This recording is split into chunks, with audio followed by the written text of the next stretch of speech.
Hello everyone, Helen here. I do hope you're okay. Thanks ever so much for coming to join me. And I am now properly back from my wonderful camper van trip. And yeah, I know for you it might not seem like I've been away. But yes, I am probably here. This is not made well in advance or anything like the last 3 weeks. And I can't wait to tell you about the camper van trip. We did so many things. I had a fantastic time. But I'm here today really mainly to give you a little tour of my hometown of Durham. So if that's the reason that you've popped in and you're not usually here listening to my chat, then you can just fast forward a bit to the start of the little tour of Durham. You can find it in the timestamps or just fast forward a bit. But before I get on to Durham, just a quick make along update, I suppose.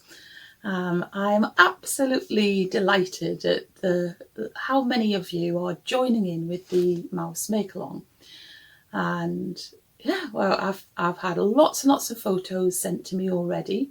And I just can't wait to share everybody's mouse creations. So just in case it's you're listening to me for the first time, I invited anybody who wanted to create a mouse in some form. So it could be knitting or crochet or sewing or embroidery or cross stitch or applique or loads of other things, drawing, making model out of clay. anything that you fancied at all, and then just send me a photo, either email it or post it on Instagram. So I'm just so excited about it. It's really great. And of course, please don't worry if you haven't entered the make along. That's quite all right. Don't feel bad if you haven't joined in. Not everybody likes mice, and not everybody likes maybe making toys and things like that. So it's quite all right. You can just be an observer of what everybody else has been getting up to, and that'll be fine. I am slightly worried so this is the first time I've ever hosted a make along, and I am slightly worried that I'm going to end up missing out on seeing somebody's. I won't miss out if you email me a photo, and I've got them all sorted in my email. I've got a special folder with mouse along emails in. I'm just concerned about missing any that might have been posted on Instagram. So if that's what you've done, posted on Instagram, and if I haven't liked it and left a comment, then it will mean that I haven't seen it. So maybe you can go back and edit your post and just make sure you've put in @mousiemakespodcast in amongst the text. And I should then see it. I'm not necessarily seeing it just purely from the hashtag. Even when I search for the hashtag mouse, what have I called it? Mouse along mouth. But hopefully I've seen everybody. I'm just really worried that anybody is going to be left out. And then eventually I'm going to put everybody's name into a hat. And I hope you don't mind. If you've made quite a few mice, I will definitely show photos of all the things that you've made. But I'm just going to put everybody's name into the hat once and pick out a few names, because I've actually got a few prizes to give out. Which, it'll just be a draw of everybody's names in the hat. And but yeah, I've got a few nice little prizes to give out, which I'll talk about a bit more another time, because really today I want to get on with showing you around Durham. So I've lived in Durham for about 20 years now, and before that I lived in bigger cities. I lived in Nottingham, and before that Birmingham, which is a pretty big city. I've also lived in Sheffield, because that's where I went to university. And I've also lived in London, in fact, for a couple of years. That was where my first teaching job was, in the East End of London. And it was a very, very interesting 2 years. Interesting from the point of view of the school that I worked in, and just interesting being in London and going to all those famous places and lots of theatre. And I did have a good time while I was there. although 2 years was enough. I'm not really a big city girl. But yeah, my actual proper home city, I would say, was Newcastle, which is a bit north of Durham. And because I was born in North Shields, near the northeast coast on the north of the River Tyne. And then when I was a little bit older, we moved to Whitley Bay, also on the coast. So Newcastle is probably the city that I'm most familiar with. And but Durham, yeah, I've got to know Durham pretty well since we moved here about 20 years ago. So yeah, so I'm going to just take you on a little tour. I can't tell you everything in a short space of time about Durham, but hopefully I'll just give you a good taste of what it's like.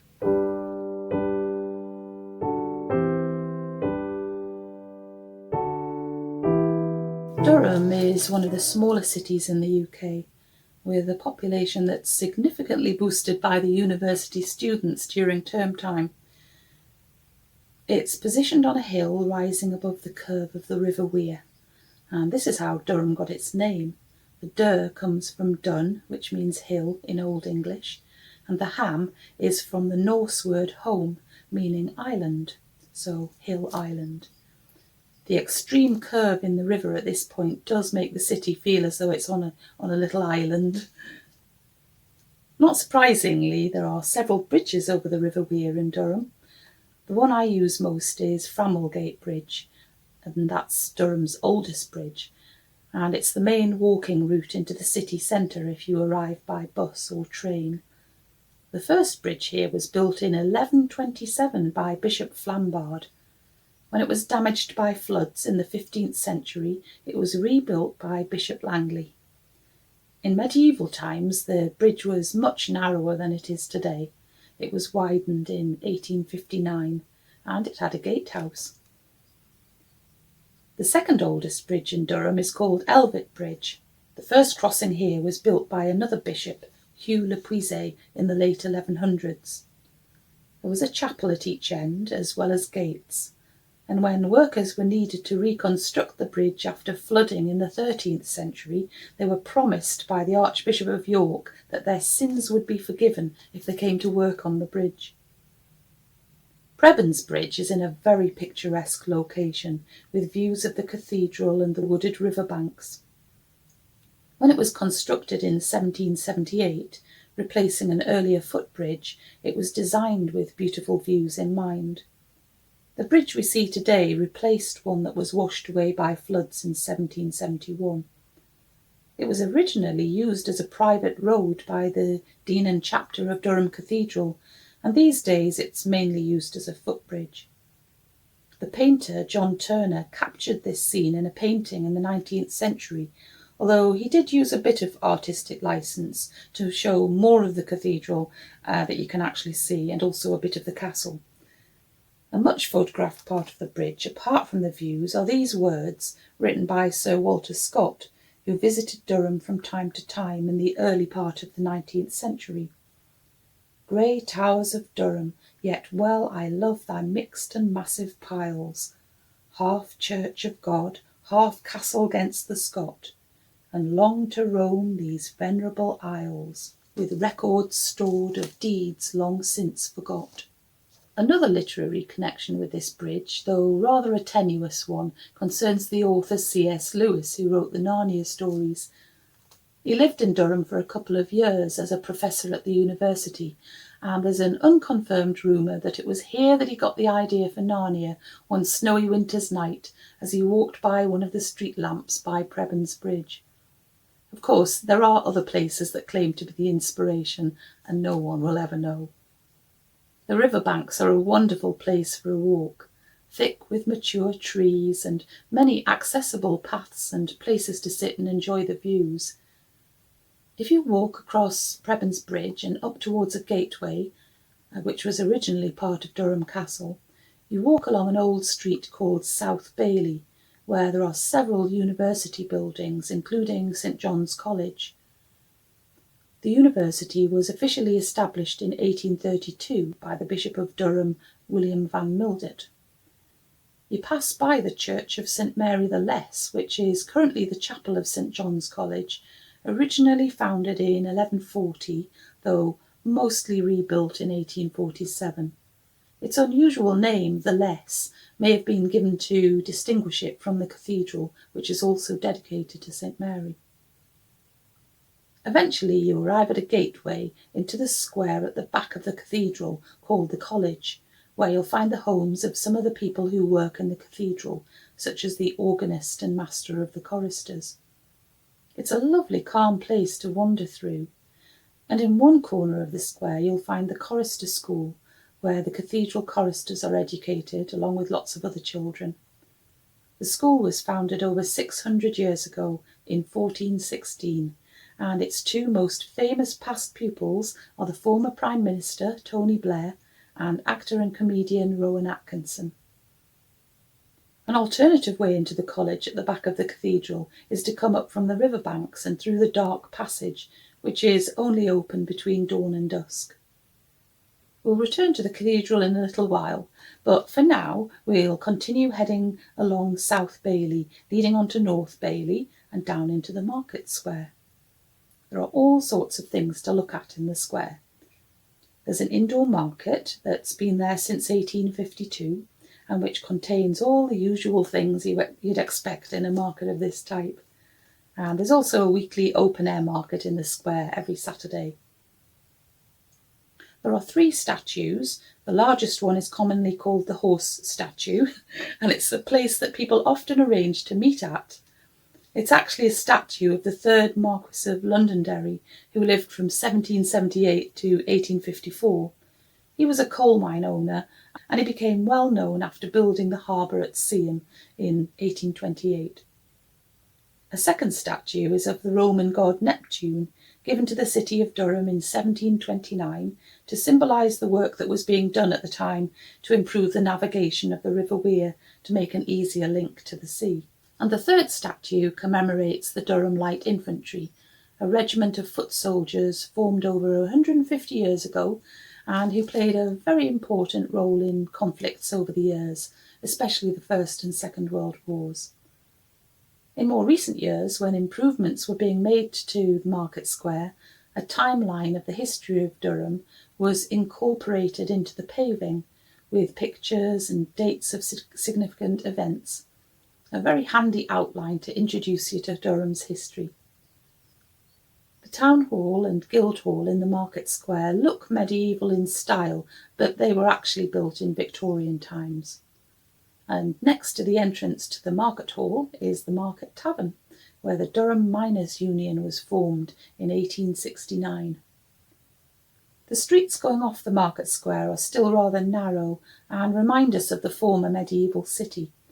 Silver Street heads up from Framwellgate Bridge to the Market Square, while Sadler Street heads off up the hill to the castle and cathedral, with a branch going off down to Elvet Bridge. There's also a mini shopping centre off the Market Square called Prince Bishop's, which is basically 2 short streets that were built in 1998, named after the Prince Bishops of Durham. From the year 1075, the Bishop of Durham became a Prince Bishop, with the right to raise an army and mint his own coins and raise taxes. He had to remain loyal to the King of England and protect England's northern frontier from the Scots, but otherwise he could rule as he wished. This system of Prince Bishops, which continued into the 19th century, gives Durham a unique status in England. The first Prince Bishop had a role in building Durham's castle. William the Conqueror ordered it to be built in the early 11th century to protect the Norman invaders from the rebellious locals and from Scottish raiders. The main defensive structure was built on a raised mound or motte, with a fenced-off area around it called the Bailey. At first, building was supervised by the Earl of Northumberland, but he was executed after rebelling against William, and his earldom was bought by the first Prince Bishop of Durham, a man called Walcher. The steep riverbanks of the Durham Peninsula made it an ideal defensive site for a castle. I think I'm right in saying that there was never a successful enemy attack on Durham Castle. In 1837, the castle became University College, and improvements were made to provide student accommodation in the castle keep. The first students were expected to keep a strict moral policy for manners and conduct. No visiting pubs was allowed, and all of them were expected to be back at college before the gates were closed at night. I expect the rules have changed a bit now, but the castle still provides student accommodation to this day. All around you in the city centre there's evidence of long ago. You can see medieval gable ends in some of the buildings and old signs showing the former uses of the shops. And you will probably notice, as you walk around the city centre, some very narrow alleyways known as vennels. The best vennel in Durham is the one that leads to one of my favourite cafes called Vennels. It does the most amazing scones and desserts and light lunches, all baked on the premises. Durham is very well off for tea rooms, cafes and other places to eat. There are several that I could recommend, such as Flat White, a very popular cafe in Durham. There's a reasonable range of shops, although, like lots of city centres, there have been lots of shop closures, and that's partly due to competition from out-of-town shopping centres. And if I want to shop at any of the bigger stores, I have to go to Newcastle, which is a much bigger city than Durham. At the north end of Market Square is Millennium Square, where you'll find the Gala Theatre and Cinema and the Central Library. Here you'll find a statue that's a replica of one found on the Northumbrian island of Lindisfarne, depicting a group of monks carrying the coffin containing St Cuthbert. Over 1,000 years ago, after Viking attacks on the monastery on Lindisfarne, the monks decided that it would be a good idea to move the body of their former abbot, along with the precious Lindisfarne Gospels, and find them a safer home. It wasn't actually until about 100 years later that Cuthbert came to his final resting place, Durham, and since then his shrine, now part of Durham Cathedral, has been a place of pilgrimage. So I think it would be a good idea to head up to the cathedral now. When you walk up from Market Square, you first of all come to Palace Green. And it's not called that because there was ever a palace there, but because it was once called Le Place, as in the French, which later changed to Palace. Originally, the markets were held here until Bishop Flambard in the 12th century decided to clear the area, saying that the church should neither be endangered by fire nor polluted by filth. There are some beautiful buildings in Palace Green, including Cussons Hall, built in a Georgian style in the early 18th century. Cussons Hall is now used by the university, although originally it opened as an Archdeacon's Inn. Next to Cussons Hall is a beautiful Victorian postbox, unusual for its hexagonal shape and still in use today. The almshouses were built on the instruction of Bishop Cusson in 1666 as accommodation for carefully chosen deserving poor, and it was built on the site of the Song and Grammar School that had been there since 1414. Palace Green Library is actually a series of buildings that began to be built in the 15th century, and it's now home to the university's special collections and archives. There are often excellent exhibitions here, as well as a permanent exhibition about Durham's history. Another interesting building is now used as the performance hall for Durham University's music department, and it was formerly used as a school until 1844, when new premises were built on the other side of the river, and which continues to this day as the independent day and boarding school, Durham School. The author Bill Bryson once said, "I unhesitatingly give Durham my vote for best cathedral on planet Earth." And it certainly is a very striking cathedral, the finest and largest example of Norman architecture in England. It was built between 1093 and 1133 to house the body of St Cuthbert, and later the bones of the Venerable Bede. And along with the castle and Palace Green, it forms a World Heritage Site. The cathedral has been in constant use as a place of worship and pilgrimage for over 900 years. And it's also been used in many other ways too, such as a film set for the first Harry Potter movie.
Inside the cathedral, there are many beautiful and interesting stained glass windows.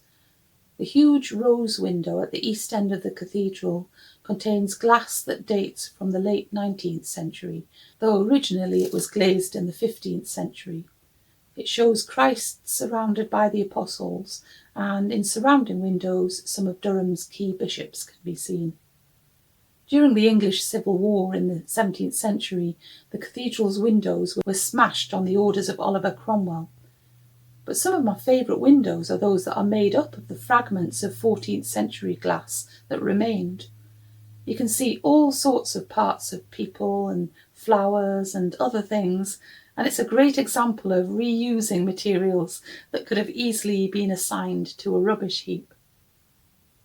More recent windows include the rather beautiful Daily Bread window that was gifted by Marks and Spencer to commemorate their centenary in 1984. It shows a bird's eye view of Jesus and his disciples at the Last Supper, and I just love the colours. Another very interesting and even more modern window is the Transfiguration window installed in 2010. Every time I look at this window, I see something new that I haven't spotted before. The Millennium Window was created to commemorate the Diocese of Durham's 1000th anniversary, and it depicts both the industrial history of our region and the central reason for the building of the cathedral as a shrine for St Cuthbert.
Well, there's so much more that I could tell you about Durham, more places I could take you to, and there's loads of stories attached to different bits of Durham.